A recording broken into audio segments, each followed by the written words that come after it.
sehe nichts Ungewöhnliches. Ja, ich auch nicht.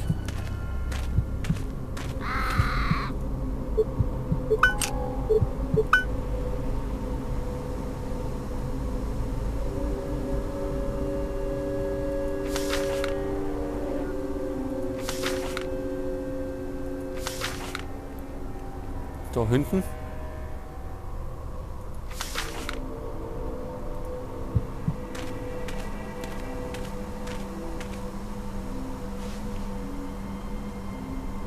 Aha.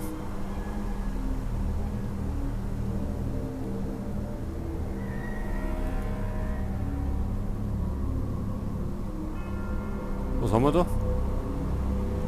Ach, da ist was.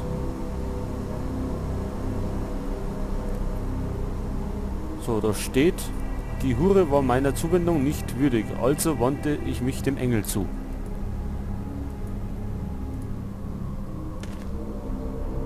Dem Engel.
So, das war unser Beweisstück.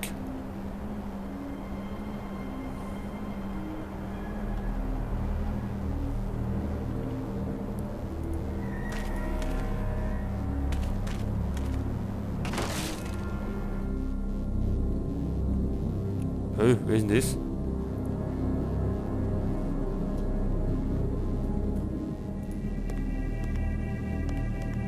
Herrje, hat mein Freund Ihnen das gestohlen? Ja, hat er. Das ist mir äußerst unangenehm. Sie müssen wissen, ich habe ihm beigebracht, glitzernde Gegenstände zu apportieren. Und er ist darin ein Meister, finden Sie nicht? Ja, das ist er. Als Kutscher hat man es in der industrialisierten Welt nicht mehr so leicht wie früher. Selbstverständlich. Wer sind Sie? An guten Tagen verdinge ich mich, wie gesagt, als Kutscher für den einen oder anderen Touristen oder für eine Dirne, die ein billiges Transportmittel braucht. An weniger guten Tagen hilft mir Freund Langfinger hier, über die Runden zu kommen. Und an schlechten Tagen ist mir nur das Dasein eines Landstreichers beschieden. Dann kennen Sie also einige der Mädchen hier im Viertel? Durchaus. Ich habe sie schon hier und dorthin kutschiert. Entweder haben sie selbst oder ihre Kunden mich angeheuert, weil ich billiger als ein Taxi bin oder ihnen das Ambiente gefällt. Kennen Sie die eine oder andere auch näher? Eine, ja. Wir haben derweil miteinander gescherzt. Aber ich habe sie meistens nur irgendwohin kutschiert. Sie war ganz schön jung, um den Wünschen dieser Bestien nachzukommen. Sie hieß Vladana und war grad mal 16. War 16? Ja, Ich habe sie lang nicht mehr gesehen und rechne mit dem Schlimmsten. Sie sagten, sie hieß Vladana. Könnte es nicht sein, dass sie Aneschka hieß? Keinesfalls. Vladana erinnerte mich an ein Mädchen, das ich als junger Mann kannte. Sie haben sicher von den Morden gehört, oder? Natürlich. Jeder hier im Viertel weiß davon. Deswegen mache ich mir um Vladana Sorgen. Kann ich Ihnen ein paar Fragen stellen? Sicher. Wer sind Sie? Und warum interessieren Sie sich für diese Sache? Oh, Entschuldigung. Ich habe mich gar nicht vorgestellt. Ich bin Gus McPherson, Privatdetektiv. Die Mädchen haben mich damit beauftragt, den Mörder zu finden. Sie sind verständlicherweise sehr besorgt und setzen kein großes Vertrauen in die Polizei. Wahrlich bewundernswert, Mr. McPherson. Ich muss zugeben, dass ich den Glauben an die Menschheit verloren hatte. Bei all dem, was ich schon mit ansehen musste. Sie machen mir direkt wieder Hoffnung. Sagen Sie, ist es wahr, dass es schon wieder ein Opfer gibt und es am Ufer angeschwemmt wurde? Sie wurde nicht angeschwemmt. Sie ist ohne Belang. Ja, es ist leider wahr. Haben Sie sie gesehen? Ja, habe ich. Seien Sie aber unbesorgt, mein Freund. Sie hieß nicht Vladana, sondern Frantiska. Danke, Mr. McPherson. Da bin ich aber froh. Sie sagten, die Leiche sei nicht ans Ufer geschwemmt worden? Nein, ist sie nicht. Der Täter hat sie dort abgelegt. Aber wie ist das möglich? Es gibt nur einen Weg, wie man die Stadt durchqueren kann, ohne gesehen zu werden, Mr. McPherson? Die Kanalisation. Ganz genau. Er bedient sich der Kanalisation, um kein Aufsehen zu erwecken. Ich bin zwar hier und da schon auf unterirdische Passagen gestoßen, aber noch nie hier in unserer Ecke. Vielleicht sollten Sie mal danach suchen. Das würde Ihre Nachforschungen sicher voranbringen. Haben Sie der Polizei von Ihrer Theorie erzählt? Natürlich. Aber wer hört schon auf einen alten Landstreicher? Vor allem, wenn er mehr Grips im Kopf hat als der Inspektor. Dieser Skalnik ist wirklich ein Unikum. Ein Unikum? Ist das der lateinische Begriff für Drecksack? Wo kommen Sie her, wenn das nicht indiskret ist? Eigentlich ist ganz Europa meine Heimat. Normalerweise zieht's mich immer wieder fort. Aber hier bin ich schon ein Weilchen. Die Beine erlauben keine weiten Reisen mehr. Aber genau genommen komme ich aus London, in England. Na, geben Sie es schon zu. Sie waren auch Detektiv oder gar Polizist. Habe ich recht? Ich bin ein einfacher Kutscher, nicht mehr und nicht weniger. Wenn Sie also die Höflichkeit hätten, nicht weiter auf Ihren Fragen zu beharren. Wie Sie wünschen. Wüssten Sie sonst noch was mir weiterhelfen könnte? Leider nein. Bin eben nur ein alter Kutscher, der mehr schlecht als recht sein täglich Brot verdient. Nicht zuletzt dank meines kleinen Freundes hier. Und wären Sie dann so höflich, mir meinen Ring zurückzugeben? Oh, selbstverständlich.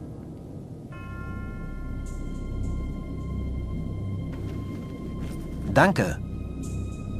Verzeihen Sie, wenn ich Ihnen Unannehmlichkeiten bereitet habe.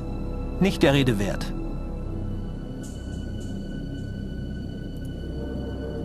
So, unseren Ring haben wir wieder. Der Typ schaut doch irgendwie wie der Mörder aus.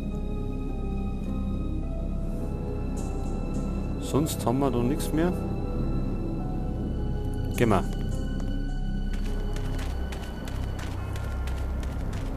Gus, Ida?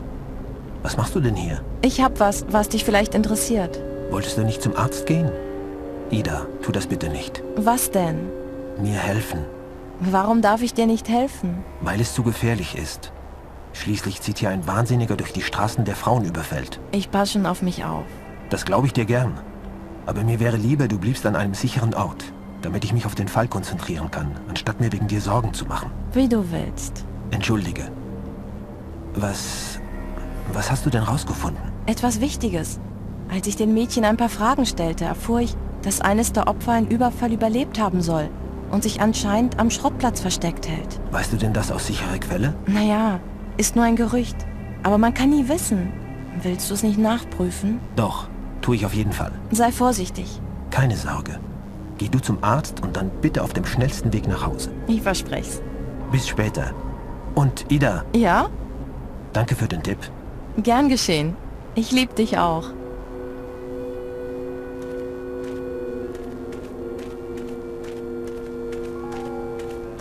Ja, wie läuft denn die?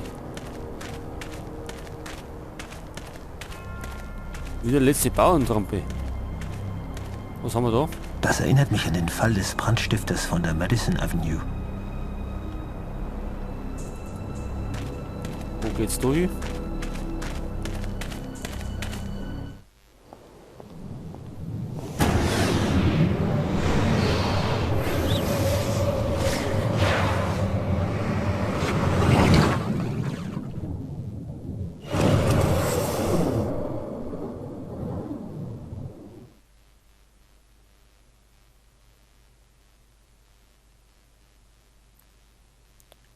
So, was war das jetzt?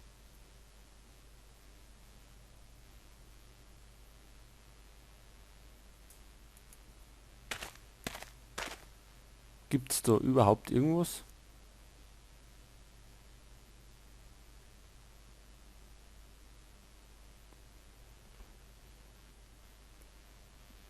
Ich denke mal nicht. Gehen wir.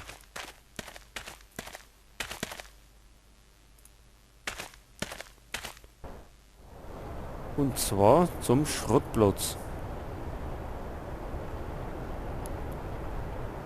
Abgebranntes Viertel, da sind wir. Da ist der Schrottplatz. Und da schauen wir mal hin. Schauen wir uns mal den Metallring an.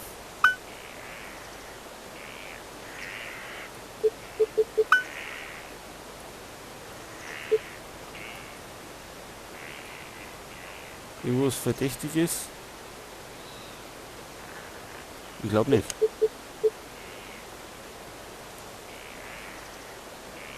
So, was haben wir da irgendwas?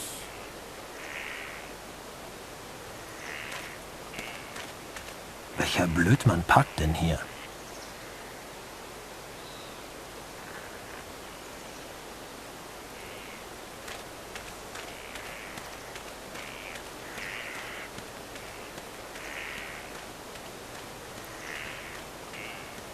Ich glaube, ich verziehe mich lieber.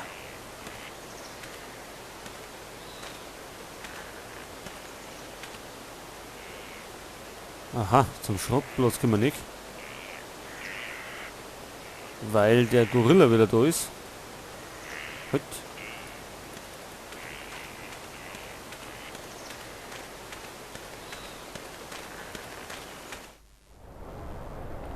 Dann gehen wir jetzt